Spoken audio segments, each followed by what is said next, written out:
ഫ്രണ്ടിൽ കണ്ട് പഠിച്ച് വളർന്ന കുറേ വലിയ കലാകാരന്മാരൊക്കെ ഉണ്ട്. ലാലേട്ടനടക്കം, റഹ്മാനിക്ക, പ്രസാദ് ഏട്ടൻ, ഞാനടക്കമുള്ള കുറേ കലാകാരന്മാർക്ക് ഒരു മേൽവിലാസം ഉണ്ടാക്കി തന്ന മിമിക്സ് പരേഡ് എന്ന ഒരു കലാരൂപം തന്നെ ചിട്ടപ്പെടുത്തിയെടുത്ത അതുല്യരായ കുറേ കലാകാരന്മാർ.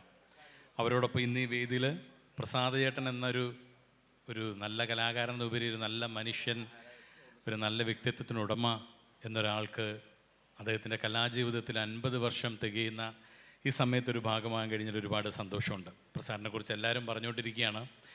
എനിക്ക് പറയാനുള്ളത് എന്താണെന്ന് വെച്ച് കഴിഞ്ഞാൽ, ഒരു 10-20 വർഷം മുൻപാണ് ഒരുപാട് പേരെ സഹായിച്ചിട്ടുള്ള ആളാണ് പ്രസാദൻ. എല്ലാവർക്കും അറിയാവുന്ന കാര്യമാണ്. ഒരു 20 വർഷം മുൻപ് മിമിക്രിയൊക്കെ കളിച്ചുകൊണ്ടിരിക്കുന്ന സമയത്ത് ഒരു ജീവിതമാർഗം കാണിച്ചു തന്ന ആളാണ് പ്രസാദൻ. പ്രസാദൻ അത് ഓർക്കുന്നുണ്ടോ എന്ന് എനിക്ക് അറിഞ്ഞുകൂടാ. പ്രസാദൻ അന്ന് കൈരളിയിൽ പ്രോഗ്രാമൊക്കെ ചെയ്യുന്നുണ്ടെന്ന്. അപ്പോൾ അന്ന് എന്നോട് പറഞ്ഞു, എടാ നീ ഇങ്ങനെ നടന്നിട്ട് കാര്യമില്ല, സ്വന്തമായിട്ട് എന്തെങ്കിലും നീ നോക്കണം.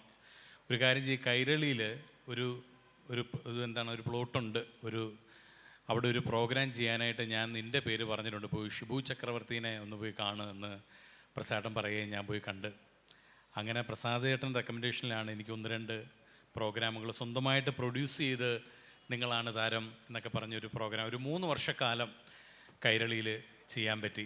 സത്യം പറഞ്ഞാൽ അതിൽ നിന്ന് കിട്ടിയ വരുമാനം കൊണ്ടൊക്കെയാണ് എറണാകുളത്ത് അത്യാവശ്യം നന്നായിട്ട് പിടിച്ച് നിന്ന് പോകാനൊക്കെ ആ സമയത്ത് പറ്റിയത്. ആ ഒരു നന്ദിയും കടപ്പാടും എന്നും പ്രസാദ് ഏട്ടനോടുണ്ട്.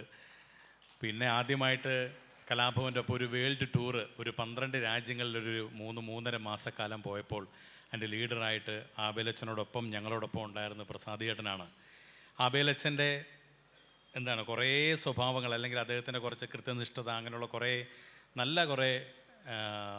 ക്വാളിറ്റീസ് എടുക്കാൻ വേണ്ടി ശ്രമിച്ചിട്ടുണ്ട്. അത്രയൊന്നും ഇല്ലെങ്കിലും അതൊക്കെ നമ്മളിലോട്ട് പകർന്നു തരാൻ ഒരു കാരണക്കാരൻ പ്രസാദ് ഏട്ടനാണ്. ഷാജോണെ അങ്ങനല്ല, നീ ഇങ്ങനെ ചെയ്യ്, അങ്ങനല്ല അവിടെ ചെയ്യേണ്ടത്, ഇങ്ങനെയാണ് ചെയ്യേണ്ടത്, അന്നും ഇന്നും പറഞ്ഞു തരുന്നൊരു ജ്യേഷ്ഠ സഹോദരനാണ് സ്വന്തം പ്രസാദ് ഏട്ടൻ. കലാഭവനിൽ നിന്ന് വന്ന ഞാനടക്കം ഒരുപാട് പേരിൻ്റെ ഒപ്പം കലാഭവൻ കൊണ്ട് നടക്കുന്നവരാണ്. കലാഭവൻ മണിച്ചേട്ടനാണെങ്കിലും, റഹ്മാനിക്കയാണെങ്കിലും, കലാഭവൻ നവാസ്, പ്രജോദ്, അങ്ങനെ കുറേ പേരുണ്ട്.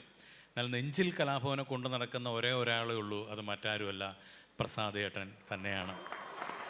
അറിഞ്ഞോ അറിയാതെയോ അദ്ദേഹത്തിന് ഇനിഷ്യലിൽ അത് വന്നിട്ടുണ്ടെന്ന് എനിക്ക് തോന്നുന്നു. KS പ്രസാദ്, കലാഭവൻ്റെ സ്വന്തം പ്രസാദ്. അങ്ങനെയാണ് ഞാനത് പറയാൻ ഇഷ്ടപ്പെടുന്നത്.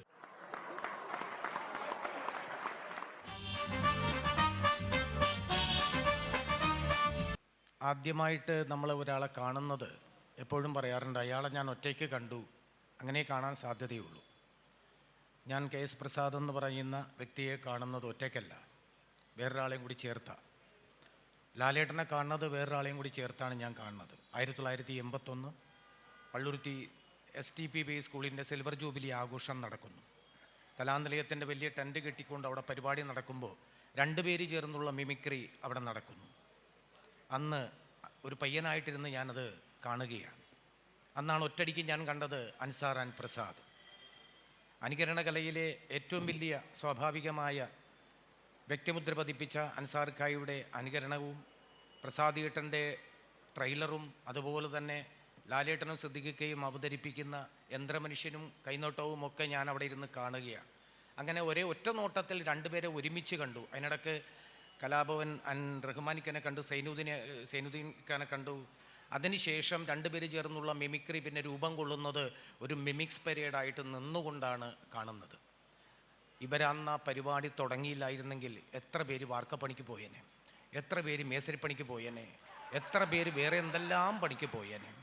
ഞാനടക്കം ചിലപ്പോൾ ഒരു ട്യൂട്ടോറിയൽ കോളേജിൽ നടത്തി എവിടെയെങ്കിലും ഒരു അധ്യാപകനായിട്ട് ഞാനും ഇരുന്നേനെ, ആ അഡ്രസ്സ് ഉണ്ടാക്കി തന്നതിന്, അങ്ങനെ തുടങ്ങാൻ ഒരു കലാരൂപം കണ്ടുപിടിച്ചതിന്, എല്ലാത്തിൻ്റെയും ഭാഷയിൽ സ്നേഹത്തിൻ്റെ, ഒരുമയുടെ, നന്മയുടെ എല്ലാത്തിൻ്റെയും കൂടി നന്മ ആ കണ്ടുപിടിച്ച് തന്ന നിങ്ങൾക്കെല്ലാവർക്കും കലാഭവൻ്റെ നിരന്നു നിന്ന ഈ കലാരൂപത്തെ വലിയ സംഭവമാക്കി മാറ്റിയ ഇവരടക്കമുള്ള എല്ലാവർക്കും വേണ്ടി ഞാൻ ആദ്യമായിട്ട് സമർപ്പിക്കുന്ന ആയുരാരോഗ്യ സൗഖ്യവും നേരുകയാണ്. ശബ്ദാനുകരണ കല തന്നെയാണ് മിമിക്രി എന്ന് പറയുമ്പോൾ, ഒന്ന് ശബ്ദം അനുകരിക്കുന്നവർ, ഒന്ന് കൊമേഡിയന്മാർ, ഒന്ന് കാസറ്റ് റെക്കോർഡ് ചെയ്തിട്ട് വ്യക്തമായിട്ട് നന്നായിട്ട് തെറ്റിച്ച് ചുണ്ടി ചലിപ്പിക്കുന്നവർ, അങ്ങനെ 3 ടൈപ്പ് ആൾക്കാരാണ്.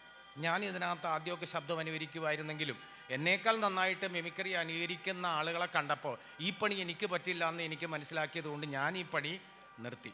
പ്രസാദ് ഏട്ടൻ എന്ന് പറയുന്നത് അദ്ദേഹം ആ അനുകരണ കലയുമായി കൊണ്ടു നടക്കുകയും നല്ലൊരു കോർഡിനേറ്ററുമാണ്, നല്ല സ്വഭാവത്തിൻ്റെ ഉടമയുമാണ്. എവിടെ എന്തെല്ലാം പ്രശ്നങ്ങളുണ്ടോ അവിടെയെല്ലാം വരും. റേഞ്ചില്ലാത്തൊരു സ്ഥലം ഉണ്ടാകരുതെന്ന് മാത്രമേ പ്രാർത്ഥനയുള്ളൂ.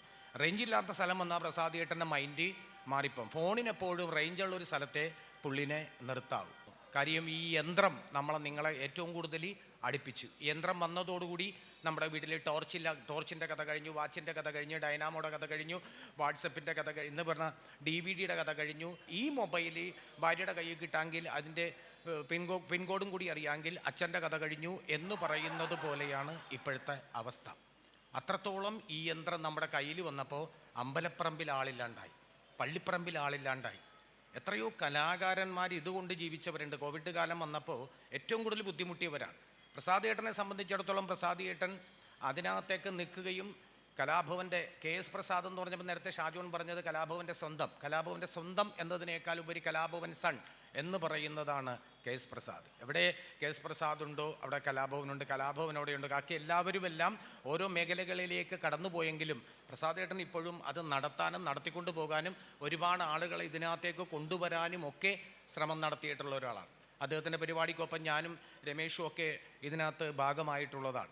സ്നേഹപൂർവ്വം അരനൂറ്റാണ്ട് പിന്നിടുന്ന കലാഭവൻ്റെ എല്ലാമായ ആ ഒരു കാലഘട്ടത്തിലുണ്ടായിരുന്ന ഒത്തിരി നല്ല ആളുകൾ, അവരിൽ പലരും പല ബിസിനസ്സും ഒക്കെ തേടിപ്പോയെങ്കിലും ബാക്കിയുള്ളവരൊക്കെ ട്രൂപ്പ് നിർത്തി വേറെ വഴിക്കെങ്കിലും പോയെങ്കിലും പ്രസാദേട്ടൻ ഇപ്പോഴും ട്രൂപ്പ് നിർത്തിയിട്ടില്ല. ട്രൂപ്പുമായിട്ട് ഇപ്പോഴും സജീവമായിട്ട് പോകുന്നു. അതിനുള്ള ആയുരാരോഗ്യ സൗഖ്യം ഇനിയും തരട്ടെ.